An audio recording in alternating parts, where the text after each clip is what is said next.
Hi, my name is Jamie McIntyre, CEO of 20th Century Education and the founder of 20th Century Australia political party.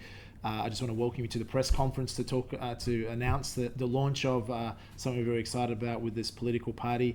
It's been reported just recently in the media that I will be considering standing in the seat of New England, northern New South Wales, where I grew up, and running against Tony Windsor.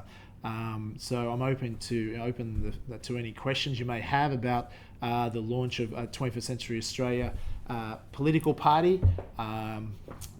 Please feel free to ask questions. Jamie, why are you running for the seat of New England? Well, the seat of New England, I mean, if I'm running the House of Representatives seats, in Australia, what other seats would I want to run in? I grew up in New England. Some people might know that I grew up on a farm. My entire family is still there. I actually have significant investments in the seat of New England, with half a dozen farms that my brothers manage.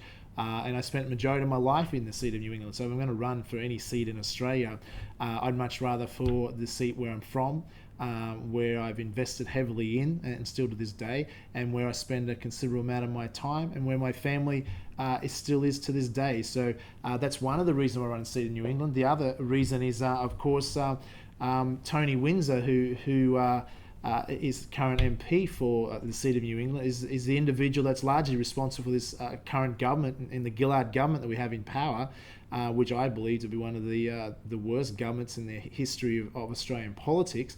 And he, as an independent who betrayed the electorate of New England in the 2010 election, despite only 8% of the New England electorate supporting Labor, Tony Windsor, as an independent, decided to support and put the Gillard government into power. And I and many other people from New England have every reason to feel betrayed as a result of that. And I committed after the last election to invest and donate $250,000 to see that Tony Windsor wasn't re-elected for betraying the electorate. And I'm just being my word and following that through now.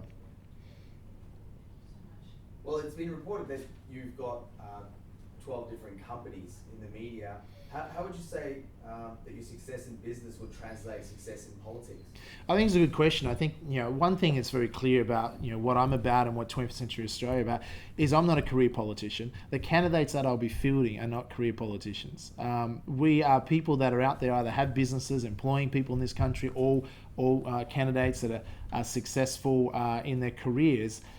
So I think if you look at the current Prime Minister, I mean, what credibility does she have, and our Treasurer Wayne Swan, to run and economically manage $360 billion of taxpayers' revenue, a $1.6 trillion economy? Do they have any PhD in results? I think my success in business and in life, I may not have a PhD in international politics, but I do have a PhD in results. And I think being out there in the real world and producing results is one of the strongest criteria we should look for in people that are going to enter in politics. And one of the biggest problems with the current political system is, out of 226 MPs in this country, I believe there's only about 13 of them that are entrepreneurs or have entrepreneurial experience or any board level, executive level experience running this country. Most current politicians are party officials or union officials that have never created a job in their life, never had to actually go out and work and generate revenue for themselves. They've been basically on union or party welfare, you could say, and have zero credibility. So I think experience in business is everything. What Australians want to see in quality politicians. So Jamie, what are your main focuses as a party? It's a very good question. I think one of the main focuses is that, first of all, we have in this country an outdated education system. It was designed in the 19th century, in the industrialization era. We are now in the 21st century. We can't expect the youth of this country, our future leaders of this country, to excel in a rapidly changing world, in a very competitive global economy, if we're operating from a 19th century education system. We urgently need a modern day 21st century education system. That's something that I've been passionate about and lobbying for 15 years now and dedicated my life to. But we're also, the other thing we need to do, Australians are disillusioned with our current political process. We need to take our 19th century political system that was created over 200 years ago and bring it into the 21st century. And that's what this party is about, is transforming the current political system to put the power of the system back in the hands of the voters. For instance, we want to push for a system where voters get to vote direct on major policy. So voters actually feel like they have a say.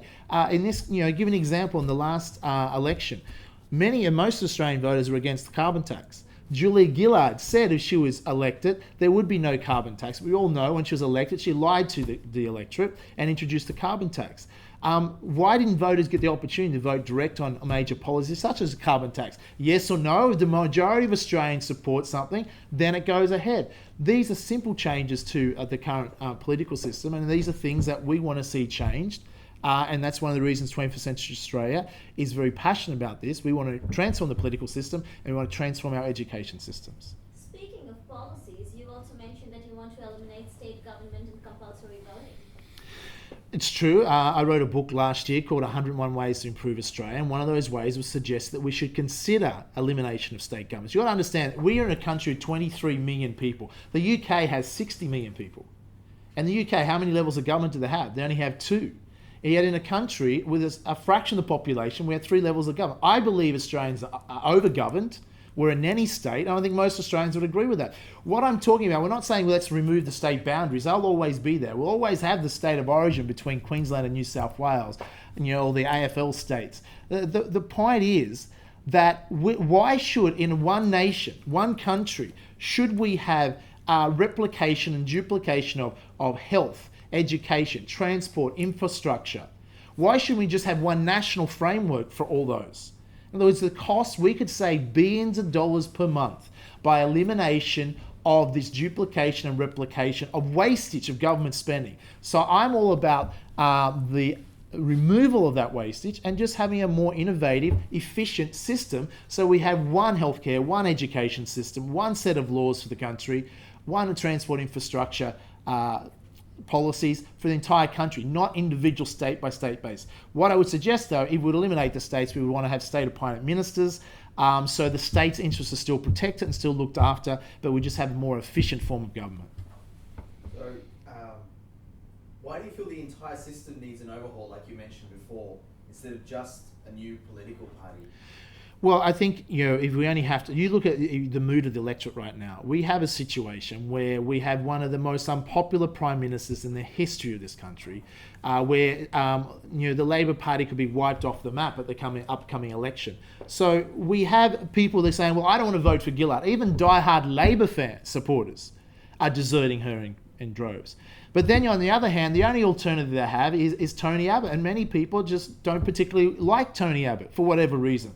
So you have a large percentage of the electorate that feel, but then they are forced to vote for compulsory voting, which I think should be removed, to vote for either choice that they don't particularly want. Australians want change. Australians are over the political circus they've seen in Canberra. They're over that. They want something different. They want to see policies debated, not political bickering. They want to see vision. They want to see direction for our country. They want to see us moving forward into the 21st century, not tied up in our past and our outdated 19th century political system. People want to see change. And part of that change is, for instance, they're sick of the wastage. We have a government that's come into power that inherited a $70 billion surplus, that's managed to turn that into a $200 billion plus deficit in a space of a few short years. They're running up over $3 billion a week in deficits. So people are sick of the wastage. They're sick of their taxpayers' money not being efficiently spent. So what we're suggesting in a new reformed 20th century political system is that government spending would be removed from the hands of the politicians and put into an independent board, just like we have interest rates that are set independently of the Treasurer, for very good reason. So our politics can't interfere with what interest rates should be set at. Politics shouldn't interfere with the proper economic management of the $360 billion in tax revenue you and I as taxpayers generate this year. It should be overseen by a competent board of the best business brains, the best finance experts, the best people in this country to oversee the critical fiscal responsibility of our money. So there's some of the reasons why people want to see change, because they're sick of their money, taxpayer money being wasted, and they're sick of the political circus that's going on right now in this country. While we're on the topic, Jamie, is it true that you want to increase the tax-free thresholds? Yeah, it is true. I mean, I wrote that. It's in my book as well. So what we have to understand here, we don't want class warfare. class warfare and the enviness of politics, where it's the poor against the rich and the rich are the enemy and take off the rich and wealth distribution. It doesn't work. I believe incentivizing people, not welfare. Excessive welfare has wasted so much talent, so much money in this country, but it also affects and makes people dependent. We don't want people dependent on the government. We want people self-sufficient and then encourage them to do that. So I think increasing the tax-free threshold to $22,500 per annum means people earning less than that pay zero tax. Is that not an incentive to encourage more people to work? It's also an incentive to help low-income earners move their way up tax brackets, which they'll end up paying more tax as they earn more money. Fair enough, but at least incentivizes them. We want incentives for people. There's a saying that we want to hand up instead of a hand out. And I think most Australians would agree with that. So let's incentivize. On top of that, what I've also suggested is low-income earners should not have to pay the contributions tax on their super.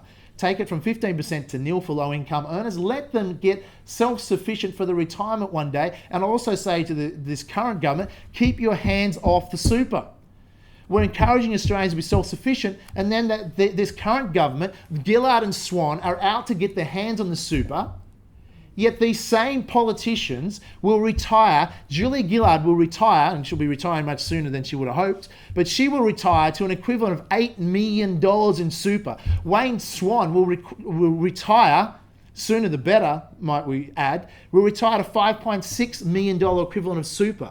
Yet these are the same people that want to attack not just the rich, but the middle class, even an average Australian at 20 years of age today that's putting money aside for super will have $700, $800, $900, $1 million perhaps in super at age 65. They want to take that money to fill their budget black holes because they do not know how to manage our money.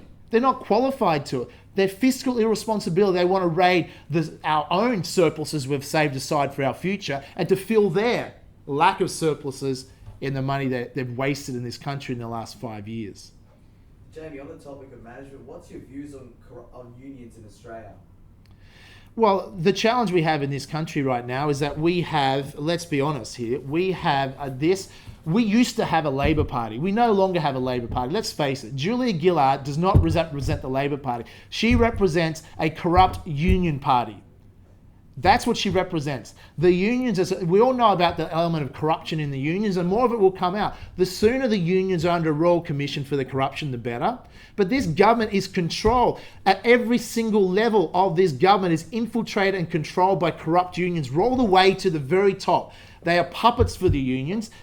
Even the Labor Party, the majority of Labor supporters want to see Kevin Rudd as leader. But we have Julia Gillard. Only a few weeks ago, Kevin Rudd, when there was going to be a leadership spill, those MPs that were supporting Rudd that would have put him into power, back as the elected Prime Minister of this country, were threatened by these corrupt unions that they will remove their support. Julia Gillard is in bed with the union factions, these faceless men that meet in Chinese restaurants around this country, decide who will be pre-selected, who will be running, and decide and tell us voters in this so-called democracy who our Prime Minister will be. I believe voters should choose who our Prime Minister is, not corrupted unions. This country needs honest and transparent unions to represent workers, and this country needs a new party to represent workers, because the Labor Party doesn't.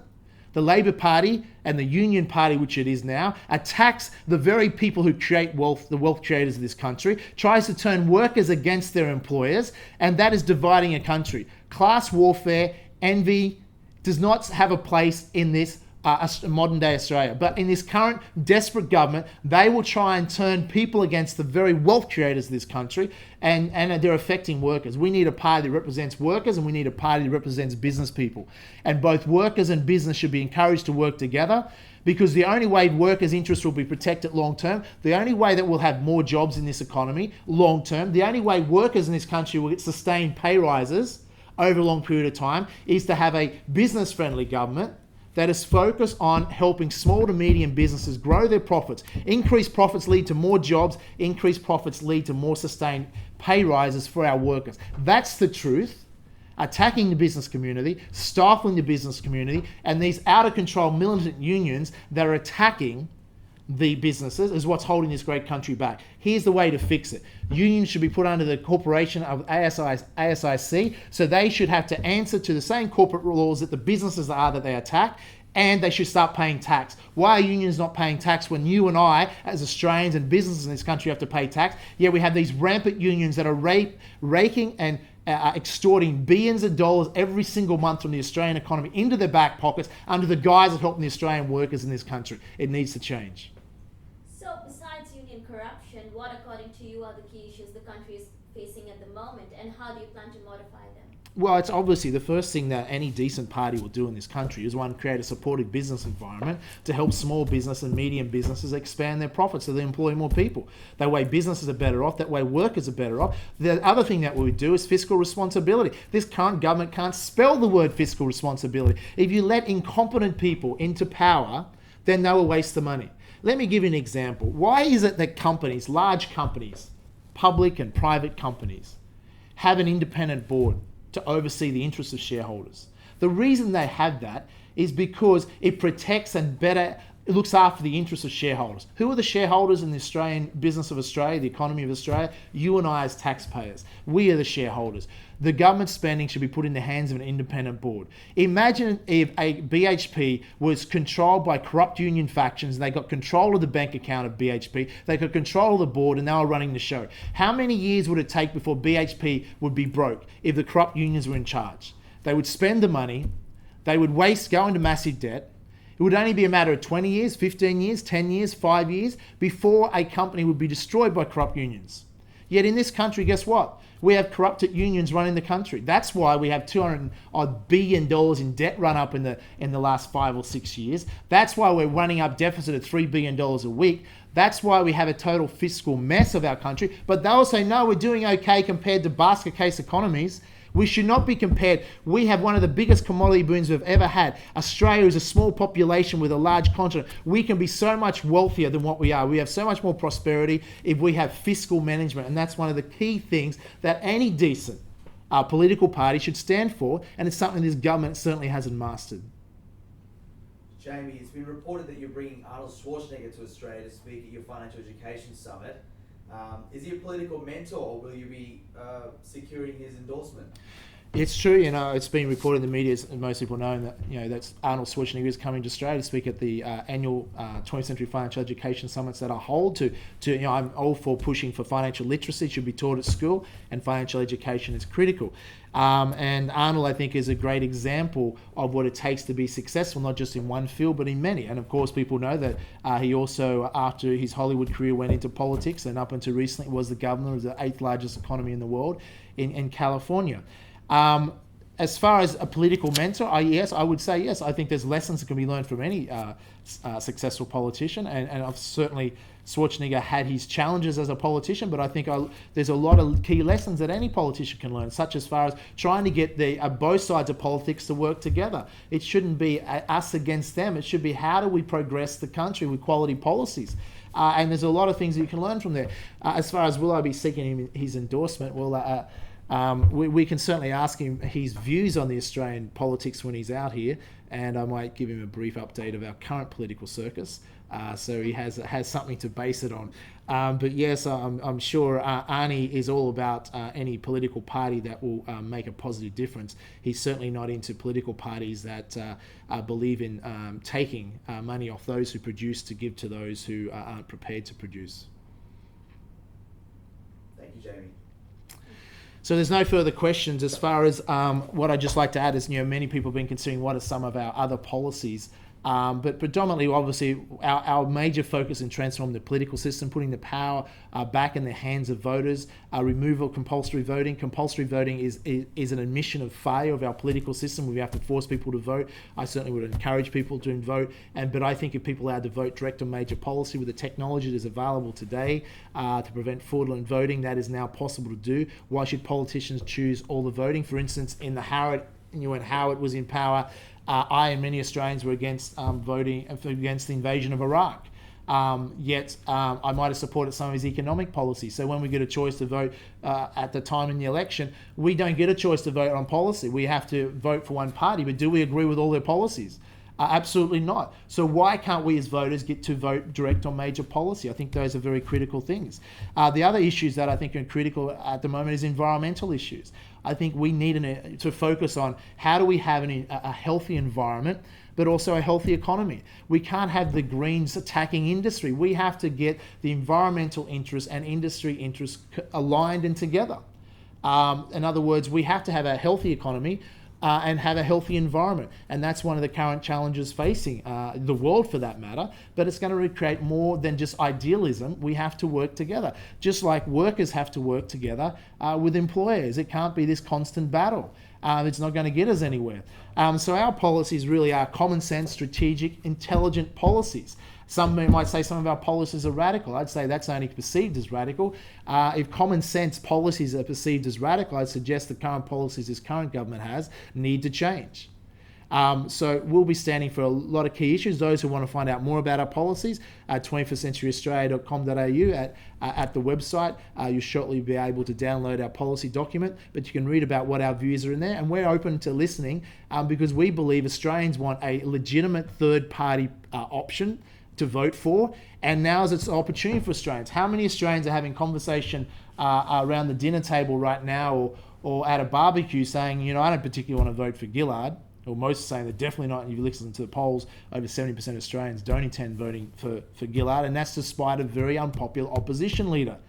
If we had a popular opposition leader, Gillard's vote would be down to about 14-15%, which is about the union membership, because it's a union party. So people do want a choice. So it's up to Australians to say, are Australians prepared to support a choice? Because that's what 21st Century Australia is about, is giving the Australian voter a legitimate third-party choice. And it's up to Australians to step up as voters and say, you know what, are we just going to whinge and whine about our current political process, or are we going to step up and do something about it? And that's what 21st Century Australia is about, is making a better and fairer political system for this country. And it'll be up to Australian voters to decide if they're prepared to have change or they're prepared to put up with our current outdated political system and the political bickering that's going on and the political circus in Canberra. Do we want more of that, or do we want to change? Do we want to move into the 21st century, or do we want to stay stuck in the past? That's our choice that we have as Australian voters, and I'm prepared to put my time, money, energy and commitment into supporting and being a catalyst for that. Thank you for your time today. Appreciate it.